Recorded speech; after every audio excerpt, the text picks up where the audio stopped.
bibig.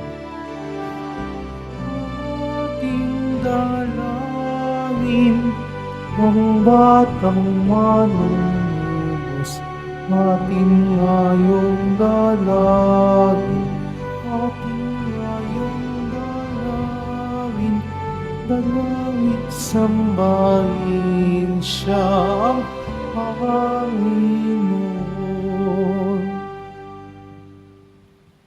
Sa ngalan ng Ama, ng Anak at ng Espiritu Santo. Amen. Ang biyaya ng ating Panginoong Jesucristo, ang pag-ibig ng Diyos Ama, ang pagkikipagkaisa ng Espiritu Santo ay sumainyong lahat. At sumaiyo rin. Magandang umaga mga kapatid. Sa araw pong ito, tayo ay magpasalamat sa mga biyayang kaloob ng Diyos sa atin. Tandaan ito, patuloy pa rin nating taas ang ating mga personal na kahilingan sa misang ito at yung mga pinangakuan nating ipanalangin. Taglay ang pusong mapagpasalamat. Halina mga kapatid, aminin natin ang buong kababaang ang ating mga kasalanan at humingi ng kapatawaran. Inaamin ko Sa makapangyarihang Diyos at sa inyo mga kapatid, na lubha ako nagkasala sa isip, sa salita, sa gawa at sa aking pagkukulang. Kaya isinasamo ko sa mahal na Birheng Maria, sa lahat ng mga anghel at mga banal, at sa inyo mga kapatid, na ako'y ipanalangin sa Panginoong ating Diyos. Kaawaan tayo ng makapangyarihang Diyos, patawarin tayo sa ating mga kasalanan at patnubayan tayo sa buhay na walang hanggan. Amen. Manalangin tayo. Ama naming makapangyarihan, ang pagdating ng iyong anak, pagindapatin mong sumikat sa amin ang bagong liwanag. Siya naway sinilang ng mahal na Birhen, kayang pagiging di na iba sa amin ay dapat kaming makapiling sa kanyang paghaharing walang maliw bilang tagapamagitan kasama ng Espiritu Santo magpas sa walang hanggan. Amen. Magsiupo muna ang lahat.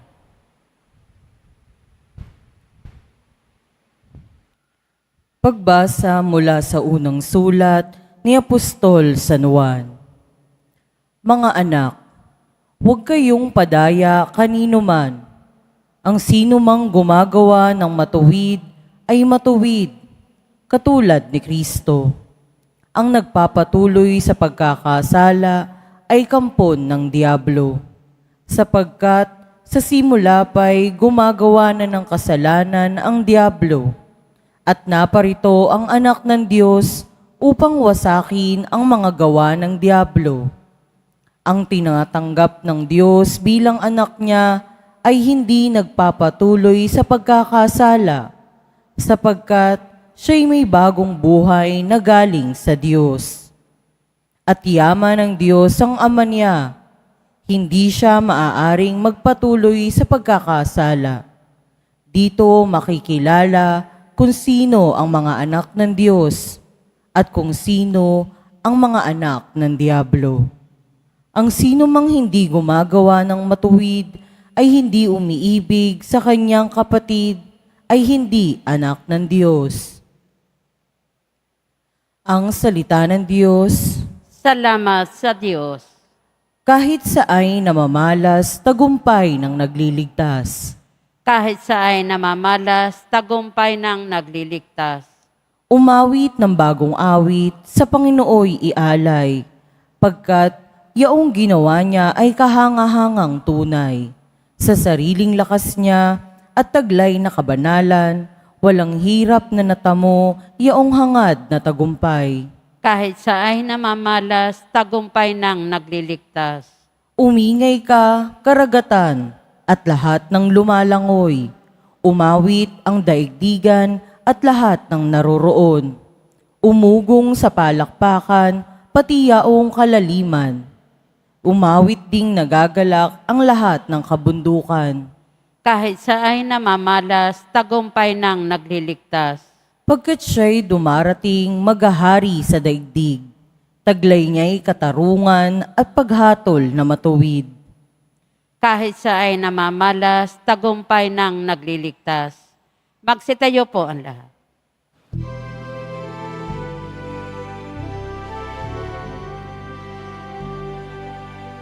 Hallelujah, Hallelujah, Hallelujah, Hallelujah.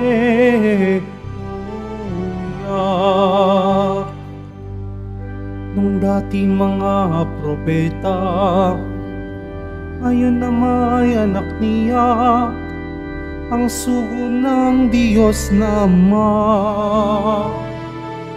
Hallelujah, Hallelujah, Hallelujah,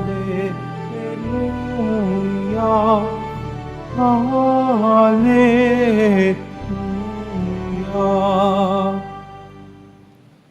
Sumainyo ang Panginoon.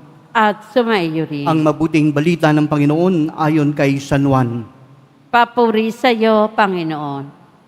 Nung panahong yun, naroon uli si Juan at ang dalawa sa kanyang mga alagad. Nakita niya si Jesus na nagdaraan at kanyang sinabi, "Ito ang kordero ng Diyos." Narinig ng dalawang alagad ang sinabi niya at sumunod sila kay Jesus. Lumingon si Jesus at nang makitang sumusunod sila ay kanyang tinanong, "Ano ang hinahanap nyo?" Sumagot sila, "Saan po kayo nakatira, Rabay?" Ang kahulugang salitang ito'y, "Guro." "Halikayo at tignan ninyo," ani Jesus. Sumagot sila at nakita nila ang kanyang tinitirhan at tumuloy sila roon ng araw na yaon nung mag-iikaapat na ng hapon. Ang isa sa dalawang nakarinig kay Juan ay sumunod kay Jesus ay si Andres na kapatid ni Simon Pedro. Una niyang hinanap ang kapatid niyang ito at kanyang sinabi sa kanya, "Natagpuan na namin ang Mesiyas." Ang kahulugan ng salitang ito'y Kristo. At siya'y sinama ni Andres kay Jesus. Tinignan ni Jesus si Simon at sinabi sa kanya, "Ikaw, Simon, na anak ni Juan, ay ipapangalan kong ikayo'y Cephas, ang katumbas ng ngalang ito'y Pedro."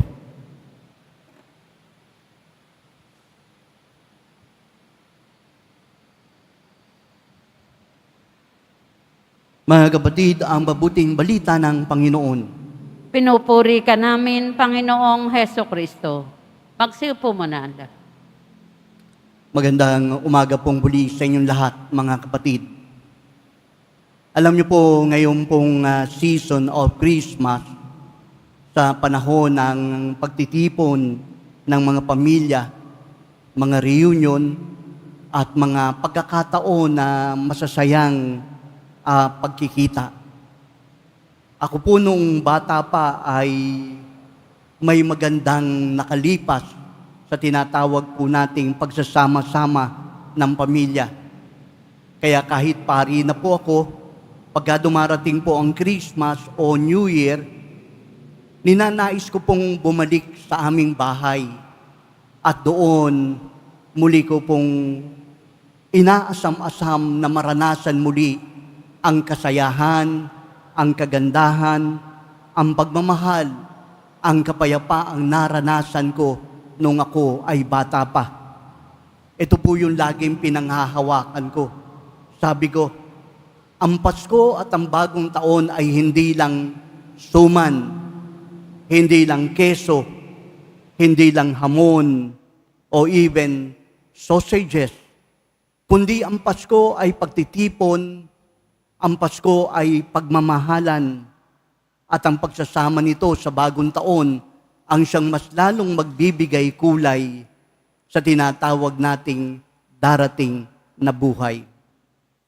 Pero nung bumalik po ako sa bahay, wala na po ang mga magulang ko, gayon din ang ilang mga kapatid ko, at ako na lang po ang naririto. At ang mga natira ay ang aking mga pamangkin at apo. Nakita ko po yung pagbabago. Nakita ko po yung hindi na tulad na buhay na pagsasama Hindi na nandun po yung tinatawag na presensya kung saan ang pamilya ay buo. Ngunit iniisip ko po, siguro bilang isang nakatatanda, isa ang misyon. Ang misyon ay muling pasariwain at maranasan ng mga younger generation kung ano ang tunay na diwa ng Pasko at kung ano ang dulot at daladala ng bagong taon. At ito po yung hindi ko nalilimutan. Lumipas man at nawala man ang mga mahal ko sa buhay, nananatili ang magandang alaala na maari kong ikwento at isaysay sa mga mahal ko sa buhay na naririto pa. Mga kapatid, tulad din po ng ating pong ebanghelyo, meron po tayong dapat paghugutan ng magagandang bagay na pwede nating balikan at pwede nating ipagpahayag. Kapag nawala na po sa ating buhay, sa ating alaala, ang ganitong mga bagay, magiging napakalungkot at walang kasaysay-saysay ang ating buhay. Ito pong si Andres, ito pong tinatawag nating mga alagad na nagtanong, saan po kayo nakatira? Kasi tinuro po ni Juan Bautista, siya ang kordero ng Diyos. Kaya naman yung kanila pong curiosity ay tumaas. Sino ba itong kordero ng Diyos na ito? Kaya ang dali-dali po silang sumunod kay Jesus. At nung makita sila ni Jesus, ano ang hinahanap nyo? At ang sabi po ng mga ito, saan po kayo nakatira? At ngayon, niyaya po sila ni Jesus at sinabing, come and see, tignan nyo. Alam niyo po mga kapatid, ang invitation pong ito ay hindi lang tinatawag na, come and follow me. Kundi ang imbitasyon na sinasabi po nito ay ito, manatili ka sa akin. Alam niyo po, after that encounter, bagamat ang dalawa pong alagad pong ito ay disipulo ni Juan Bautista, nagkaroon po ng turning point at ang pagbabago sa kanilang buhay. Bakit po kaya? Ano yung nangyari sa kanila? Dahil sa na-encounter nila kung sino si Jesus at kung ano ang kanyang ginagawa at hindi lang kung ano at kung saan siya nakatira. Alam niyo po, hindi po makontain ni Andres nung makita niya po ang tinitiran ni Jesus at ma-experience niya ng buong maghapon na kasama si Jesus. Pagbalik po sa bahay, ay nako, dali-dali po siyang pumunta kay Simon Pedro at sinabi niya kay Pedro, nakita namin ang Mesiyas. Ano po yung encounter po nila? Ano po yung nakita mismo ni Andres na nasabi niyang nakita namin ang Mesiyas? Mga kapatid, ito po siguro yun dapat po nating panghawakan at dapat nating makita. Ano yung first time na na-experience natin na ang Diyos ay sumaat sa atin, na ang Diyos ay kasama natin? Dahil pagdating ng takdang panahon ng paghihirap, pag-uusig, pagsubok, ito po yung babalikan natin at ito po yung ating kukunan ng lakas. Kaya dali-dali po ngayon at pinakita po sa atin ni Andres kung sino itong kanyang sinusundan at ngayon ibinabahagi niya kay Pedro. Mga kapatid, paano ba natin mai-encounter ang Diyos? Ngayon po, ang pagpunta po natin dito sa Quiapo, ang ating pong pakikitungo sa poong Jesus Nazareno. Pabalik-balik po tayo rito. Hindi lang po tayo para magsimba, hindi lang po tayo para magpunta rito, dahil naranasan natin ang presensya ng poong Jesus Nazareno. Kung ganon, pwede pa po natin tignan at mas lalong palalimin. Hindi lang po natin mas makikita at kahit hindi po tayo pumupunta araw-araw dito sa Quiapo o every Friday, pwede pa rin nating maranasan ang presensya ng Diyos sa papaanong paraan, sa pagbubukas po ng Biblia. Dito mapapatunayan natin kung sino si Jesus. Dito makikita natin kung saan siya nakatira. At ito rin po ang magpapalakas sa ating pananampalataya dahil malalaman natin ang kasaysayan ng katapatan ng Diyos sa atin. Matapos po ang pagbabasa ng banal na kasulatan, maki-encounter pa rin po natin ng Diyos sa ating consistency sa buhay panalangin, sa ating pang-araw-araw na pananalangin. Kapag tayo po ay nagdarasal, mas lalong bumubukas po o hindi lang ang ating mga mata, hindi lang ang ating isipan, kundi mas lalong nauunawaan natin kung ano ang kalooban ng Diyos para sa atin. Mas nalalaman natin ngayon kung saan siya nakatira. Kaya ang mga bagay pong ito ang siyang magpapalakas sa atin at magbibigay buhay sa ating pananampalataya. At sa bandang huli, ipapahayag natin ang mabuting balita. Alam niyo po kung sino yung isa pang disipulo na sabi po ng mga biblical scholar? Ang sabi po nila, una si Andres, ikalawa si John the Beloved. Pero wala po tayong narinig kay Juan o kay John the Beloved. Bakit po? Kasi naniniwala po ako nung makita niya po at masaksihan kung sino si Jesus, dito nagsimula ang kalaliman ng kanyang pagmamahal kay Jesus dahil naging credible si Jesus sa kanyang buhay. Kaya sa kanyang pagninilay, mas lalo niyang na-appreciate ang tunay na diwa ng pagbibigay ng Diyos ng kanyang buhay. Kaya nga siguro, ang lalim ng kanyang pagmamahal ay ganun na lamang dahil unawa niya kung ano ang inihahain, ang ibinibigay ng Diyos para sa atin.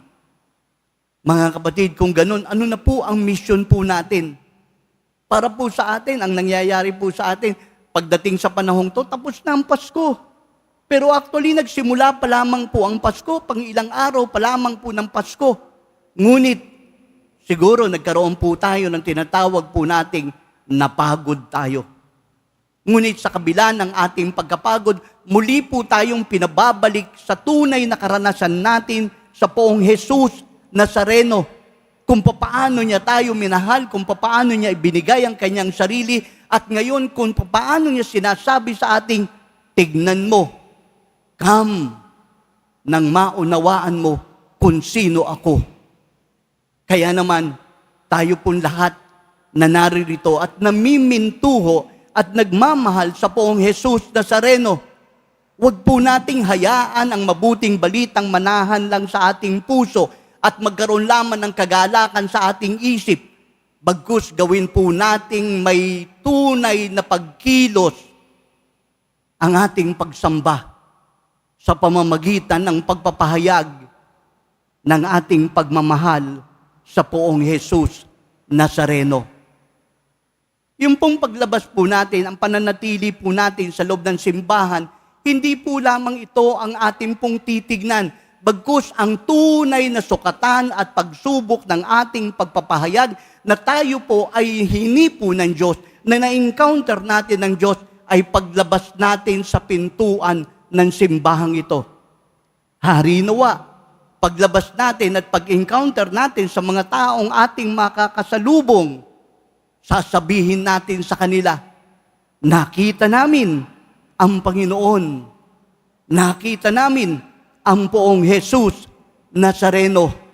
At ito po ang sana'y gumabay sa atin sa buong santaon nang sa gayon maging makahulugan ang ating pagpapahayag at ating pananampalataya, walang iba kundi sa ating mahal na poong Jesus Nazareno. Amen. Magsitayo po ang lahat.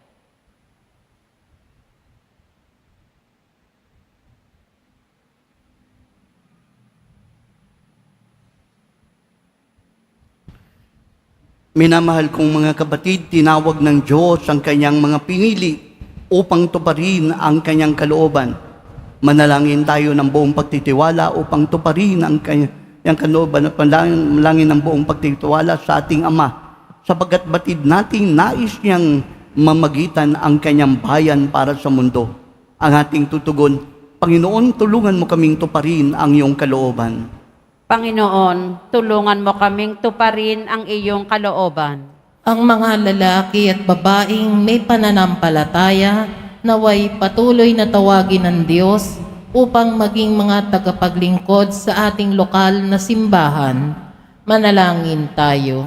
Panginoon, tulungan mo kaming tuparin ang iyong kalooban. Ang ating pamilya at mga kaibigan naway lubos na tumugon sa tawag ng ating binyag at tanggapin ang biyaya na manatiling bukas sa tawag ng Diyos upang maglingkod. Manalangin tayo. Panginoon, tulungan mo kaming tuparin ang iyong kalooban. Ang mga kabataan naway patuloy na magtiyaga ng may pag-asa at pagtitiwala sa katapatan ng Diyos sa kanila habang hinahanap nila ang higit na malalim na kahulugan ng buhay. Manalangin tayo.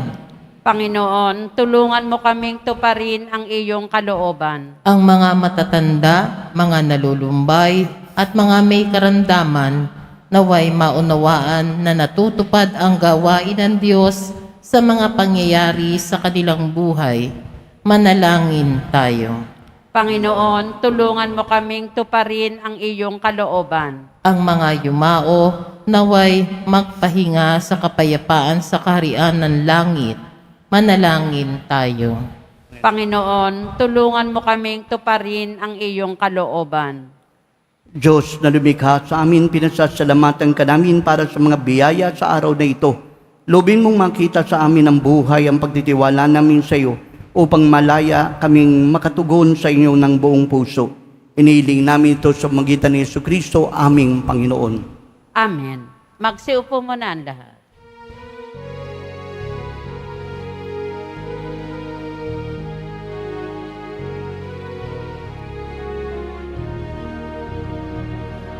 Ako ay isang batang pasto na patungo sa Belen. May dala na may alay kay Jesus sa sabsaban. Tayo na, sa Belen tayo na sa Belen, at doon kay sarap magawitan sa tabi ng sabsaban. Tayo na, sa Belen tayo na sa Belen, at doon kay sarap magawitan sa tabi ng sabsaban. Magsitayo na po ang lahat. Mga kapatid, manalangin kayo upang ating paghahain ay maging kalugod-lugod Diyos sa mang makapangyarihan sa lahat. Tanggapin nawa ng Panginoon itong paghahain sa iyong mga kamay, sa kapurihan niya at karangalan, sa ating kapakinabangan at sa buong sambayanan niyang banal. Ama namin lumikha, ang tapat na pag-iibig at pagkakasundo ay sa iyo nagmumula. Ipagalob mong aming mahain ang aming mga alay, ang iyong kadakilaan at aming pagsaluhan ng banal na pakikinabang. Ang aming pinagdiriwang sa magitan ni Jesucristo kasama ng Espiritu Santo magpa sa walang hanggan. Amen. Sumainyo ang Panginoon. At sumaiyo rin. Taas sa Diyos ang iyong puso't isipan. Itinaas na namin sa Panginoon. Pasalamatan natin ang Panginoong ating Diyos. Marapat na siya ay pasalamatan. Ama naming makapangyarihan, tunay ngang marapat na ikaw ay aming pasalamatan sa magitan ni Jesucristo na aming Panginoon. Sumilay sa amin ang pagkakataong makipagpalitang handog sa iyo ngayon. Inako ng iyong maasahang anak ang pagkatao naming alangan at hamak, kahit kamatayan namin ay kanyang natikman, upang kami makasalo sa buhay na walang hanggan.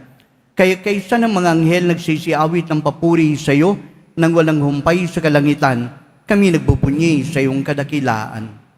Santo, Santo, Santo, Panginoon Diyos ng mga hukbo, napupuno ang langit at lupa ng kadakilaan mo, o sana sa kaitaasan. Pinagpala ang naparirito sa ngalan ng Panginoon, o sana sa kaitaasan. Magsiluhod po ang lahat.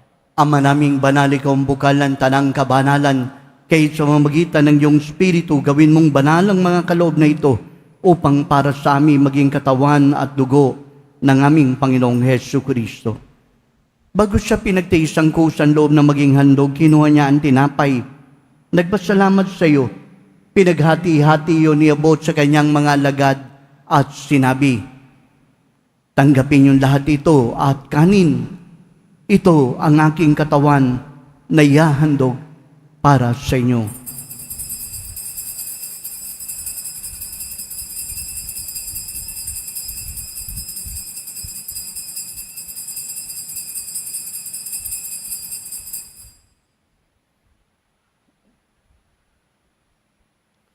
Ganon din naman nung matapos ang hapunan, kinuha niya ang kalis. Muling nagpasalamat sa iyo.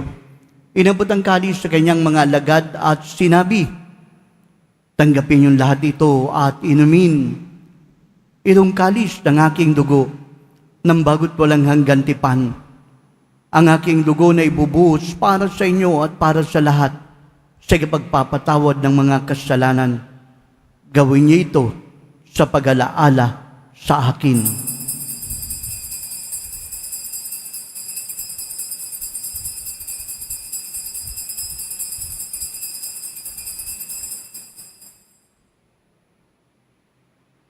Tumayo na po ang lahat. Ipagbunyi natin ang misteryo ng pananampalataya.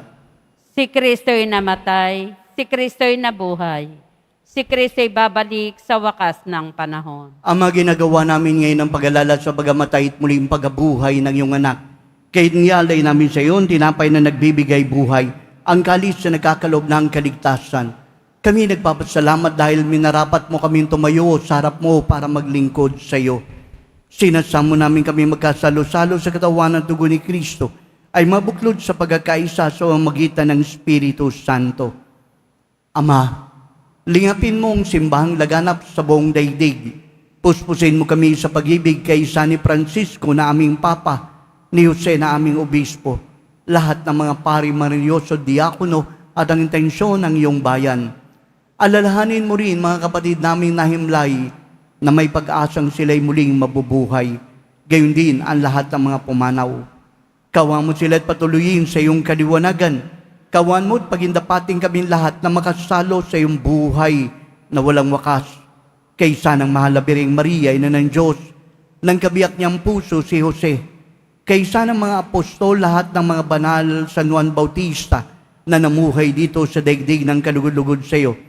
May pagdiwang noon namin pagpupuri sa kararangal mo sa magitan ng iyong anak, naming Panginoong Hesus Kristo. Sa pamamagitan ni Kristo, kasama niya at sa Kanya, ang lahat ng parangal at papuri ay sa iyo, Diyos samang makapangyarihan, kasama ng Espiritu Santo, magpa sa walang hanggan. Amen. Sa tagubili ng nakagagaling na utos at turo ng ating Panginoong Hesus Kristo, buong lakas loob nating ipahayag ang tawagin ang ating Ama. Ama Ama namin, namin, sumasalangit ka, sambahin ang ngalan mo. Mapasa amin ang kaharian mo, sundin ang loob mo dito sa lupa para nan sa langit. Bigyan mo kami ngayon ng aming kakanin sa araw-araw, at patawarin mo kami sa aming mga sala, para ng pagpapatawad namin sa nagkakasala sa amin, at huwag mo kaming ipahintulot sa tukso, at iadya mo kami sa lahat ng masama. Inihiling namin kami ay diyat sa lahat ng masama, pagkaroon ng kapayapaan araw-araw, ligtas sa kasalanan, layo sa lahat ng kapahamakan, samantalang aming pinananabikan ang nakilang araw ng pagpapahayag ng tagapagligtas naming si Hesus Kristo. Sapagkat iyo ang kaharian, at ang kapangyarihan, at ang kapurihan magpakailanman. Amen. Mga kapatid, halinang manalangin para sa kapayapaan, kapayapaan sa buong mundo, kapayapaan sa ating bayan, kapayapaan sa ating tahanan, kapayapaan sa ating puso. Panginoong Jesucristo, sinabi mo sa iyong mga apostol, kapayapaan ang iniiwan ko sa inyo. Ang aking kapayapaan ang ibinibigay ko sa inyo. Tungayan mo ng aming pananampalataya at huwag ang aming mga pagkakasala. Pagaraban kami ng kapayapaan, pagkakaisa sa iyong kalooban, kasama ng Espiritu Santo, magpa sa walang hanggan. Amen. Ang kapayapaan ng Panginoon ay laging sumainyo. At sumaiyo rin. Magbigayan tayo ng kapayapaan sa isa't isa. Kordero ng Diyos na nag-aalis sa mga kasalanan ng sanlibutan, maawa ka sa amin. Kordero ng Diyos na nag-aalis ng mga kasalanan ng sanlibutan, maawa ka sa amin. Kordero ng Diyos na nag-aalis ng mga kasalanan ng sanlibutan, ipagkaloob mo sa amin ang kapayapaan. Magsiluhod po ang lahat. Ito ang kordero ng Diyos. Ito siyang nag-aalis sa mga kasalanan ng sanlibutan. Mapapalad ang sa kanya'y patuloy na tumatanggap. Panginoon, hindi ako karapat-dapat na magpatuloy sa iyo. Ngunit sa isang salita mo lamang ay gagaling na ako.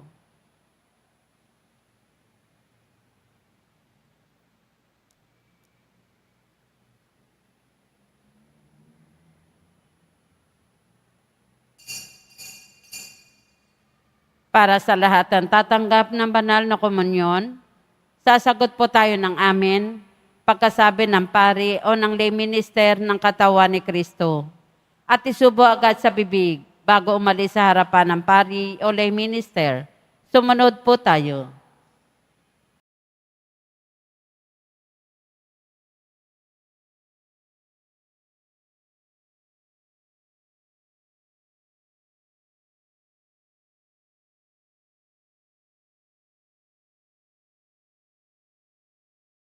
Manalangin tayo.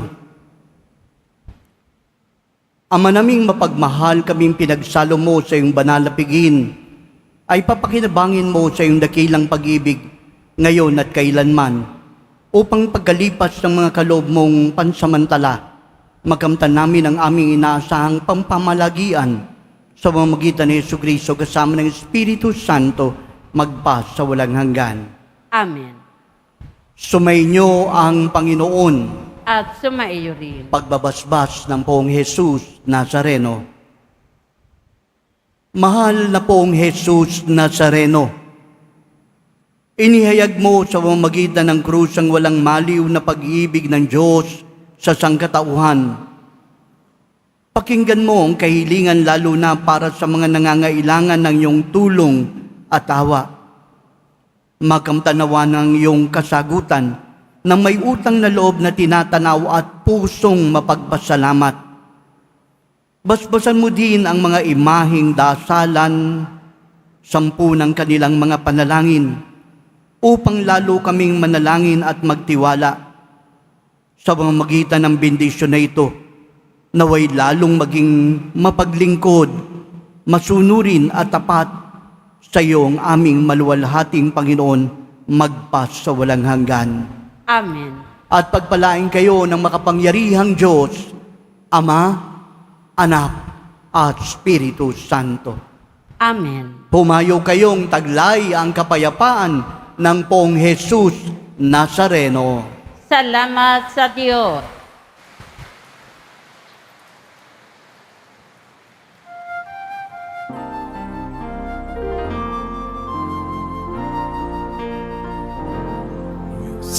Padre Jesus Nazareno, sinasamba namin, pinipinto ka namin, aral mo ang aming buhay at kaligtasan. Nuestro Padre Jesus Nazareno, iligtas mo kami sa kasalanan. Ang krus mong kinamatayan ay sagisag ng aming kaligtasan. Nuestro Padre Jesus Nazareno, dinarangal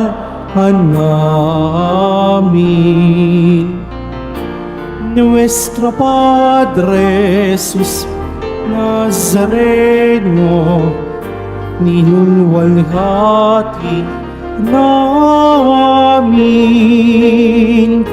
Nuestro Padre Jesus Nazareno, dinarmal